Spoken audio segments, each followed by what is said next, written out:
Mtakuwa mmesikia maeneo mbalimbali. Wapo watu ndani kwenye mitandao, lakini pia kwenye majukwaa ya kisiasa na kwenye maeneo mbalimbali wanajinasibu na kujitangaza wakitoa kauli za uchochezi na ubaguzi dhidi ya muungano wa Jamhuri ya Muungano wa Tanzania, wakitoa kauli za uchochezi na ubaguzi dhidi ya viongozi mbalimbali wa serikali au wa dini, wakitoa uchochezi na ubaguzi dhidi ya dini zetu.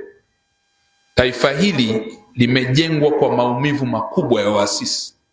Taifa hili limejengwa kwa maumivu makubwa, kwa jasho na hata damu ilipobidi, ili taifa Tanzania liwepo.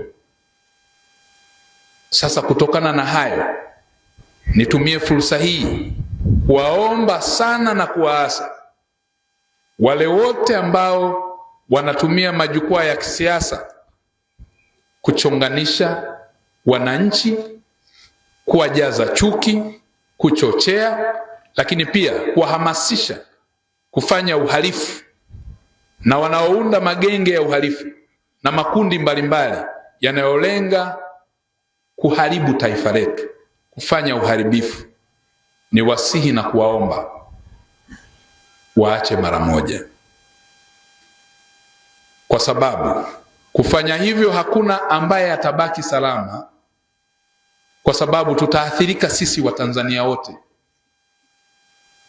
Athari hii italiathiri taifa letu kisiasa, kiuchumi na kiutamaduni.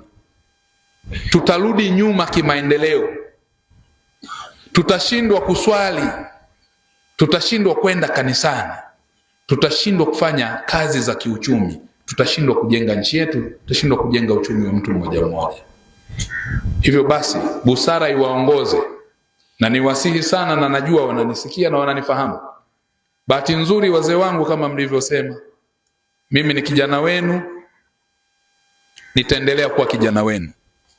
Uongozi kamwe hautanifanya ninyanyue mabega, kwa sababu najua leo nimeteuliwa, nitafanya kazi kwa uaminifu na uadilifu kwa nchi yangu, kwa taifa langu na kwa mamlaka iliyoniteua, kwa rais wangu wa Jamhuri ya Muungano wa Tanzania, ili kuwatumikia Watanzania.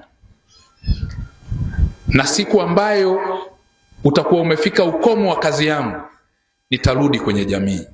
Hivyo niwaase hata viongozi wa serikali walio na kauli zinazoleta taharuki, waache mara moja, kwa sababu leo tuna nafasi, kesho tutarudi katika jamii hii, na tutalazimika siku moja kwenda, wakati mwingine kufikia mwisho wa maisha yetu, tutahitaji watu. Kwa hiyo hii ni kwa watu wote, si tu upande wa wale au huyu, ni kwetu sisi sote kama taifa. Viongozi tunaungana pamoja, kama viongozi wa serikali, tunaungana pamoja na viongozi wa dini, tunaungana pamoja na viongozi wote na familia moja moja, baba na mama. Tuwakanye na kuwaelekeza watoto wetu wakaishi na kuenenda kwa amani na salama. Na pale yanapotolewa maonyo na maelekezo ya vyombo vya ulinzi na usalama, tusikaidi, kwa sababu kwenda kinyume na hivyo tunavunja sheria zetu wenyewe, tunavunja katiba, tunavunja utaratibu. Kwa hiyo niwaombe sana, haya ni kwenda kuyazingatia.